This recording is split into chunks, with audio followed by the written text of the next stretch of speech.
My name is Peter Westberg, and I work as an equity analyst at Kalkyl covering Imint.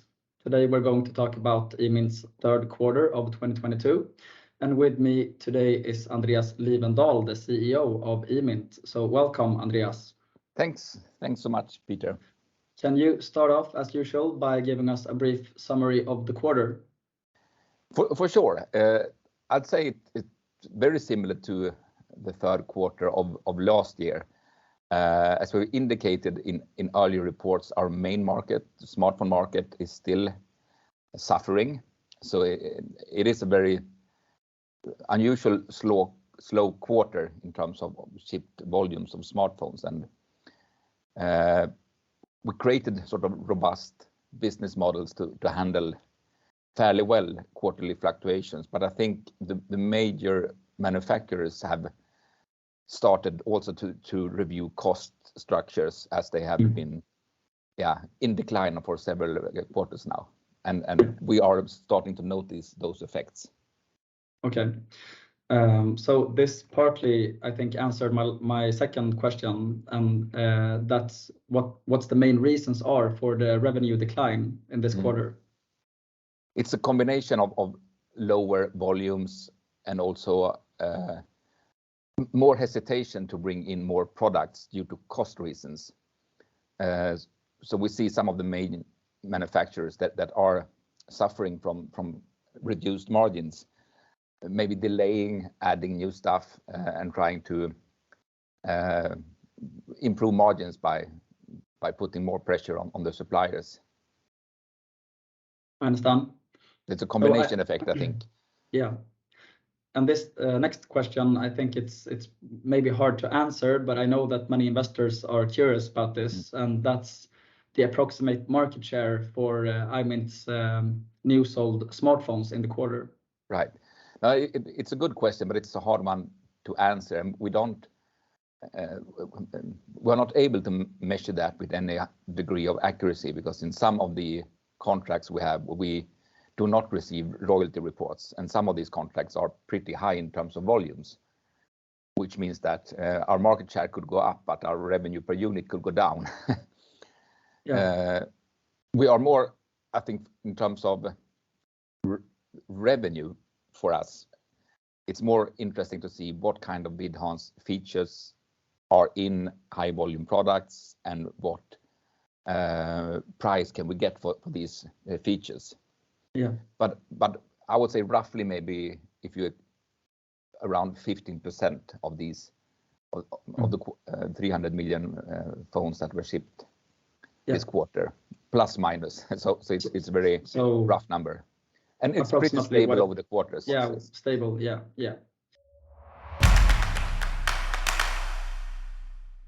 So also in connection with this quarterly report, Imint publishes financial goals for the first time.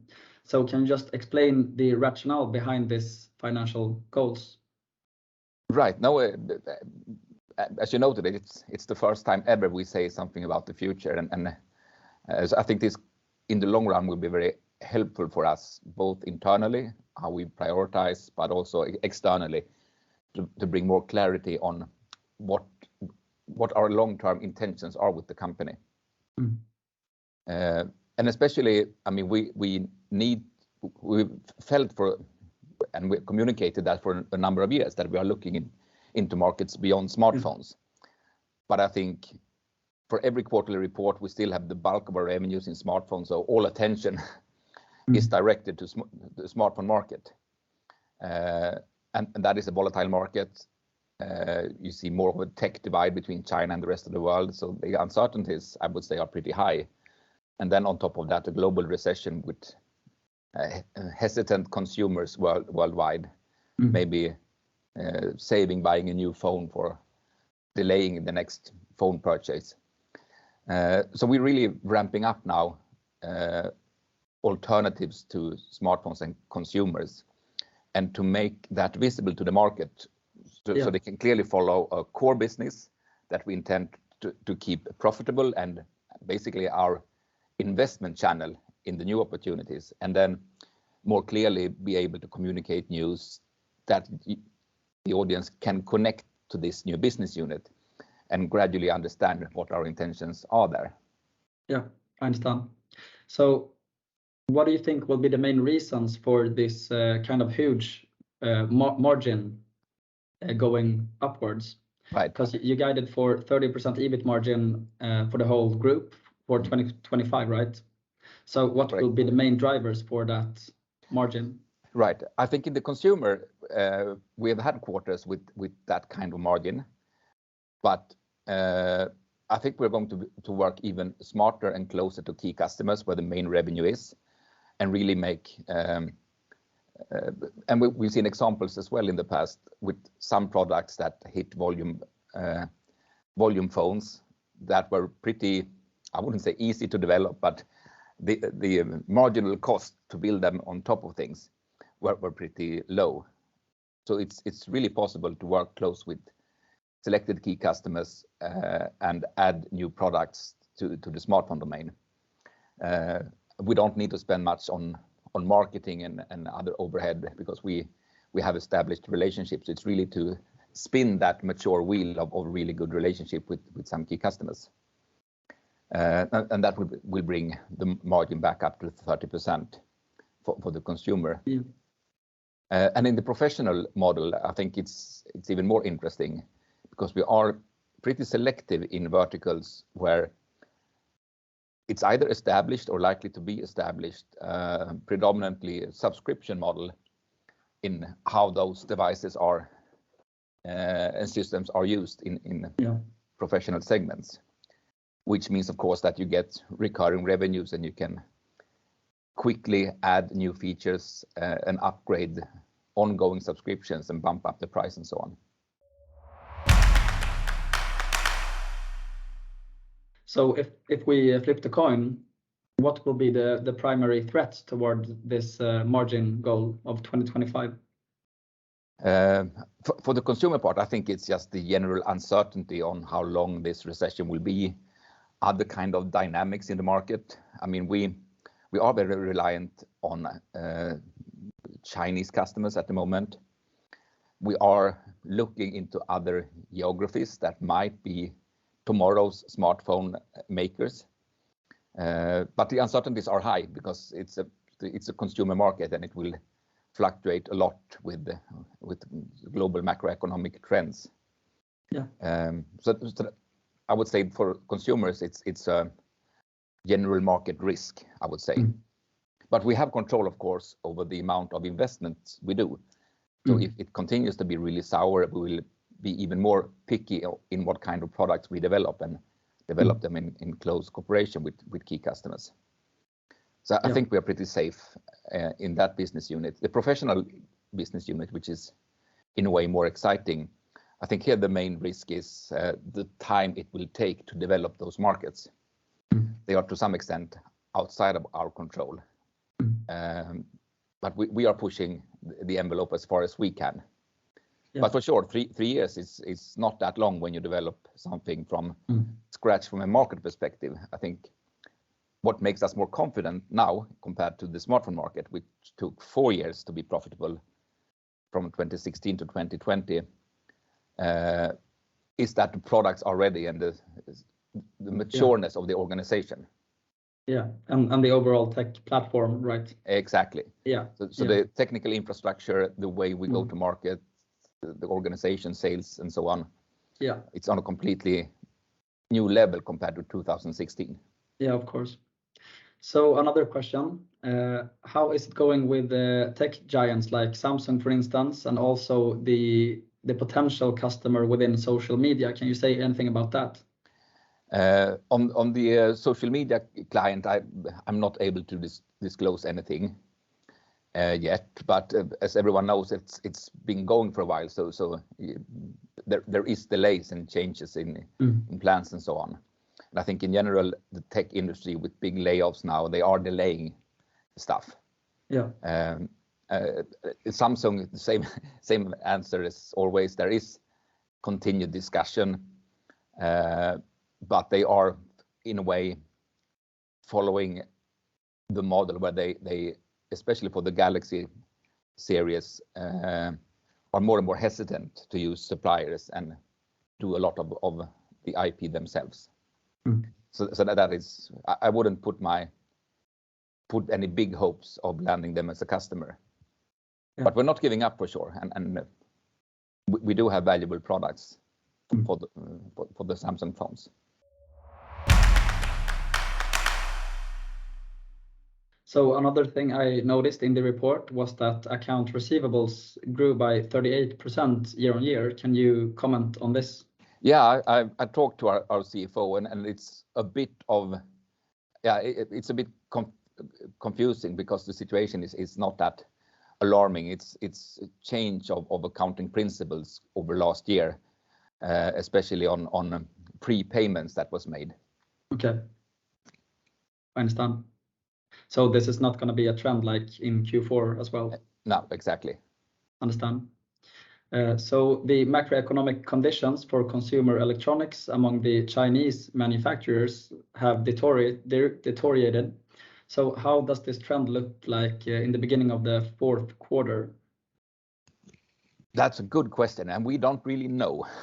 Okay. I mean, we see amount of phone projects and anticipated launches, but I think our customers are even more uncertain on how this quarter will be, and sort of we have Black Fridays and Christmas shopping and so on. Typically, Q4 is the best quarter, but so far this year has been not normal in terms of volumes, right? So Q3 were exceptionally low.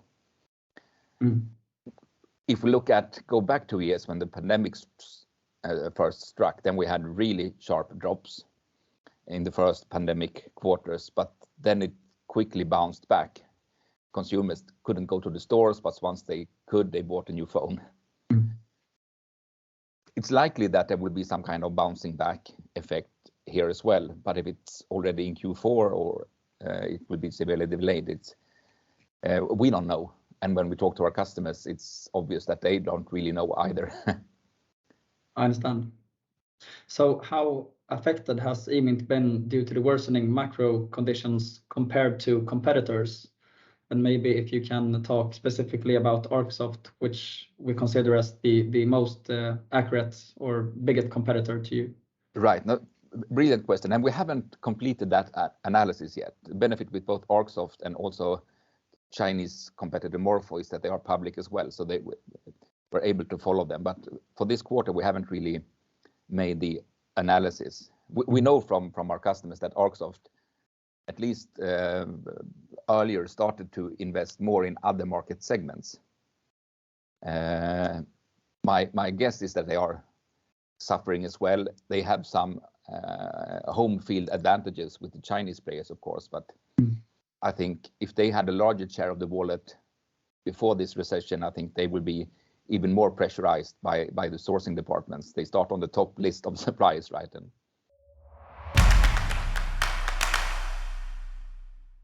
so is there any positive effect due to these worsening macro conditions for Imint? It might sound a bit sort of strange to say it, but it helps us now to accelerate and invest faster in the professional business unit. I think there's been an internal agreement for quite some time that the long-term future is outside, or we can't rely on consumers only. That's nice icing on the cake, but I think this is now helpful in the way that it makes it even more rational to start investing faster in more industrial verticals. Yeah. And the number of employees, including consultants, increased by 4 in the quarter. In which areas will these new employees work and why? Right. No, some are, I would say the bulk are in development or DevOps, and they are typically adding, so we have more team capabilities to develop new stuff. Gradually, we are moving more and more also engineering resources to this professional business unit. Some of them are within business development, more on the technical side, but typically we try to, especially when we work on new verticals, to explore them, to have really small agile team that you combine business and business tech, and basically talk to the whole ecosystem and can do rapid prototyping and so on. So it's a mix, but typically the bulk is software engineers.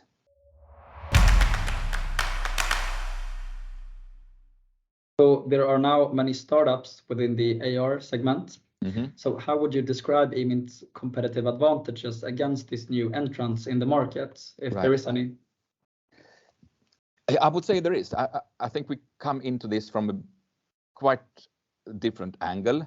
Some of these startups in the AR space could be interesting acquisition targets, but many of those startups, at least that we come across, are more in the AI and sort of taking image data to other data, whereas we are more focusing on the human perception aspect of video. So more classical in that way. So when you mention AR, we are, I think, pretty unique and with really long track record in enhancing a live video stream for a human observer, whereas many of these startups are a bit more futuristic and works more with AI kind of solutions and clever projections or machine learning on interpretation of sensor data and so on. Yeah. So you mentioned acquisitions there, and your cash position is almost at record levels. Mm-hmm. So what are your plans with this record high cash position? No, we are on the look. So acquisition, I think, is not a mandatory thing, but it's really part of the plan, especially for the professional business unit, to accelerate as much as we can. And we are looking at complementary technology companies, preferably with already an established and proven business, but that fits really well with our own offering. Yeah. So do you have any demands on the potential acquisitions that they are going to be profitable, and are you going to work with incentivizing the key players in these acquisition targets? Can you elaborate a little bit on that? No, it's a good question. I mean, we have an ideal picture of what kind of company that might be our first acquisition, and that would be a profitable company. And as you said, really finding a culture fit, not only a product and technology fit, and have the key people stay for a long time within the new group. But then, of course, we also need to be opportunistic. So there might be even smaller companies that hasn't yet proven long-term profitability, but we can see that quickly within the Imint machinery, we can spin the technology that they have. But of course, if they're not running a solid and profitable business, we will be more cautious.